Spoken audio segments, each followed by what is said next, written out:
शिरूरमधल्या शिंगारवाडी या ठिकाणी लक्ष्मणजी हाके यांच्या सभेचं आयोजन करण्यात आलंय। मात्र त्या अगोदर जर पाहिलं गेलं तर अगदी सकाळपासून JCBच्या साह्याने फुलांची उधळण केली जाणार आहे। ही तयारी जर पाहिलं गेलं तर अगदी सकाळपासूनच या ठिकाणी सुरू आहे आणि माझ्या काही अंतरावर जर पाहिलं गेलं तर मोठमोठे फ्लेक्स देखील लावले गेलेत शिंगारवाडीच्या प्रमुख कमानीच्या ठिकाणी आणि जयंत तयारी जी आहे ते पूर्ण या परिसरातील ग्रामस्थांच्या वतीने या ठिकाणी तयारी करण्यात आलेली आहे। या अगोदर जर पाहिलं गेलं तर भोगलवाडी या ठिकाणी बॅनर फाडले होते, त्या ठिकाणी मोठा प्रतिसाद जो आहे तो लाखोंच्या संख्येने OBC बांधव त्या सभेला दाखल झाले होते। मात्र परत तसाच प्रकार जो आहे तो बॅनर सोबत या ठिकाणी शिंगारवाडी परिसरामध्ये देखील घडलाय। एका बॅनरला काळं देखील फासलं गेलंय, काळं त्या ठिकाणी त्या बॅनरवरती ओतलं गेलंय आणि ते शिंगारवाडीचे सगळे या परिसरातले ग्रामस्थ माझ्यासोबत आहेत, OBC बांधव माझ्यासोबत आहेत। काय भोगलवाडीमध्ये प्रकार घडला आणि त्यानंतर परत तुमच्या या सभेच्या अगोदरच हा प्रकार घडलाय? हे जाणून बुजून करतात, पण आम्हालाही ते करता येते, OBC बांधवालाही करता येतं। ते जी त्यांची अवकात दाखवतात ते त्यांची लायकी दाखवतात। आम्ही तसं आम्ही आमची लायकी दाखवणार नाही त्यांच्यासारखी, आम्ही आमच्या ह्यानेच करणार आहेत। म्हणजे जे संविधानाच्या मार्गानेच हे संविधानिक मार्गानेच आम्ही राहणार आहेत। ते त्यांची अवकात दाखवतात, लायकी दाखवतात। ते काय बोलतात त्यांच्यापेक्षा आम्ही जास्त बोलू शकतो। आम्ही आमच्या अवकातीवर आलो आणि त्यांना आमच्या अवकात माहिती आहे। ज्या चौकात त्यांनी आज इथं फुलसंगे फाट्यावर ज्या चौकात त्यांनी काळं फासलं त्याच चौकातला बॅनर त्यांनीच स्वतः शॅम्पू असेल, संतूर साबण असेल यांनी त्यांनी धुवून काढला। ज्यांनी काळं फासले त्यांनी धुवून काढलं, या बी आम्हाला माहिती आहे। आम्ही जाण्याच्या अगोदर त्यांना माहिती आहे आमच्या अवकात किती। ज्यावेळेस आम्ही आमच्या अवकात येतील त्यावेळेस त्यांना चांगलीच ठाऊक आहे की यांच्या अवकात किती आहे। पण ते आता पाठीत वार म्हणजे कसं आहे, मागून वार करणारे अवलादी आमची नाही आहे, समोरासमोर भिडायची आमची कुठं बी ताकद आहे। त्यांना जिथं म्हणतील तिथं आमची भिडायची ताकद आहे। त्यांना ठाऊक आहे त्यांनी अशी पाठीत खंजीर खुपसण्याची आमची अवलाद नाही आहे। म्हणूनच आम्ही सांगतोय की तुम्ही समोर येऊन भिडा।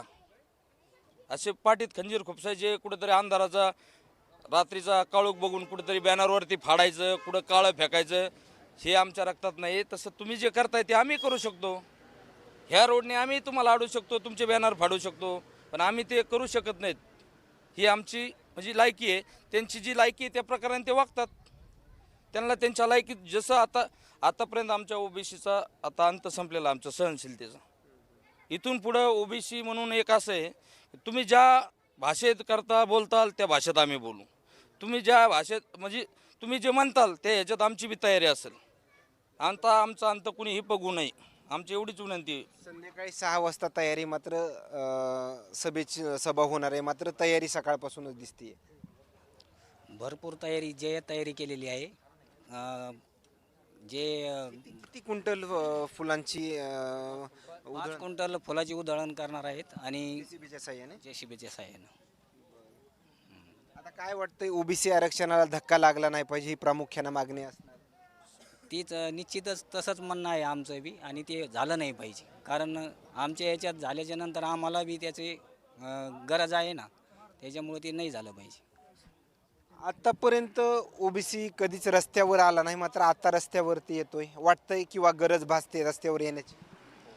आता गरज भासण्याचं कसं, कारण आम्हाला याची गरज आहे। अच्छा, मोठ्या संख्येने या ठिकाणी समाज बांधव एकत्रीकरण काय दादा, काय प्रतिक्रिया? सकाळपासूनच पूर्ण तयारी? सकाळपासून नाही, 3-4 दिवसापासून पूर्ण तयारी झाली आहे। वरती पार्किंगची व्यवस्था आहे, 32 एकरमध्ये पूर्ण असं हे काय पार्किंग केलेली आहे आणि बॅनर झेंडे वगैरे सगळे लावलेले आहेत। 8 दिवस झाले हे सगळे तरुण मंडळ OBC बांधव झटते। त्या ठिकाणी सभा होणार आहे, त्या ठिकाणी लाख एक लोकांची बसण्याची व्यवस्था वगैरे? 10 लाख लोक येणार, 10 लाख। तेवढी तयारी? हो, तेवढी तयारी। काय आगाऊ सर, खरं पाहिलं तर कार बॅनरला काळं फासलं, काळं ओतलं गेलं, त्यानंतर तुम्ही या ठिकाणी आलात, काय नेमकं परिस्थिती होती? आमचे OBC बांधव कधीही कोणाच्या बॅनरला काळं फासत नाहीत। इतके त्यांचे आंदोलन झाले, आम्ही काळं फासलं नाही किंवा आम्ही फाडलं नाही, परंतु आमच्यासुद्धा बॅनरला त्यांनी काळं फासलं नाही पाहिजे। ते त्यांची लायकी दाखवतात, आम्ही लायकी दाखवत नाहीत। आपला भोगलवाडीला झालता, त्यांनी तरी अंधारात फाडला, आम्ही तर तो पोलीस संरक्षणात खाली त्यांचे बॅनर काढले, ही आमची करतोय। इथून पुढं OBC बांधव जागा झालेला आहे आणि इथून पुढं ठोसाला ठोसा उत्तर मिळणार तुम्हाला। आम्ही कोणत्याच गोष्टीत पाठीमागं नाहीत आणि तुम्ही जे करणार आम्ही त्याच्या पुढंच जाऊन आम्ही हे करणार आहेत, हे सर्वांना सांगू इच्छितो। जर ओबीसी समाजाचा निर्णय झाला किंवा आपण मुंबईमध्ये आंदोलन वगैरे करायचं, तुम्ही मुंबईला निघणार? हो 100% आमचे संपूर्ण ओबीसी परिवार निघणार आहे. लहान मुलाशी महिलाशी. खरं पाहिलं तर या ठिकाणी प्रत्येक जण या सभेच्या अगोदरच पूर्ण जयंत तयारी करत असल्याचं पाहायला मिळतंय. आणि पार्किंगची व्यवस्था असेल, बसण्याची व्यवस्था असेल, ओबीसी बांधवांच्या कशा पद्धतीमध्ये या ठिकाणी करण्यात आली. आणि प्रत्येकालाच लक्ष्मणजी हाके यांच्या आगमना अगोदरच सगळ्यांचे चेहरे जे आहेत ते एकदम प्रसन्नता दिसत आहेत. कशा पद्धतीमध्ये लक्ष्मणजी हाके यांचं स्वागत करावे, एक प्रत्येकाला एक वेगळं या ठिकाणी स्वागताची तयारी करत असल्याचं देखील पाहायला मिळतंय. दादा, आणखीन एक प्रश्न उपस्थित करतो. लातूरमध्ये एका तरुणांनी आपला जीव गमावला आहे. माझी एवढीच सरकारला या आपल्या सूर्योदयच्या माध्यमातून विनंती आहे, तुम्ही ज्या प्रकारे मराठा समाजाच्या तरुणाची कुठली आरक्षणाच्या माध्यमातून आत्महत्या केल्या झाल्यात, त्याला जसं शासनाने तुम्ही मदत केली, तात्काळ तुम्ही 8 दिवसाच्या आतमध्ये आमच्या समाज बांधवाला मदत केली पाहिजे. आणि आमच्या ही आता भावना तीव्र भावना झालेल्या आहेत. आमच्या भावनाचाही तुम्ही विचार करावा शासनाने, अन्यथा आमच्या आणि किती तरुण काय करतील हे आम्हालाही सांगता येणार नाही. शेवटी कुठंतरी प्रत्येक समाजातल्या तरुणाला वाटतंय हे आपले कुठंतरी गदा यायला लागलाय, आपलं आरक्षण चाललंय, हे प्रत्येक सर्व समाजाची भावना आहे. आणि समाजाला कळतंय 100% सरकार मराठ्याला काय देतंय किंवा आमचं काय हे करतंय आम्हाला माहीत नाही. पण त्यांनी ज्या पद्धतीने आजचं तरी चाललंय कुणबी प्रमाणपत्र काढायचं, हे सपशेल चुकीचं आहे सरकारचं. सरकारने याच्यावर त्वरित थांबावे. जे काय कुणबी दिलेत 58 लाख ते सकट रद्द करावे. जे काल JR काढला मुंबईमध्ये ते JR रद्द करावं, हीच आमची सकल ओबीसी समाजाची मागणी आहे.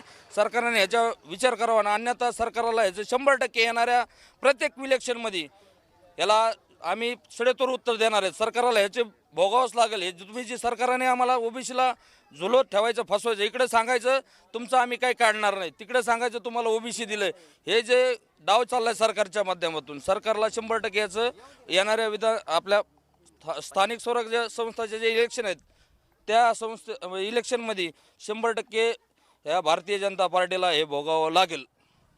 या ठिकाणी पाहिलं गेलं तर या येत असलेल्या प्रतिक्रिया काय सांगून जातात हे नक्कीच समजलं असेल. कॅमेरामॅन सोबत सूर्य जुंबडिया, शिरूर.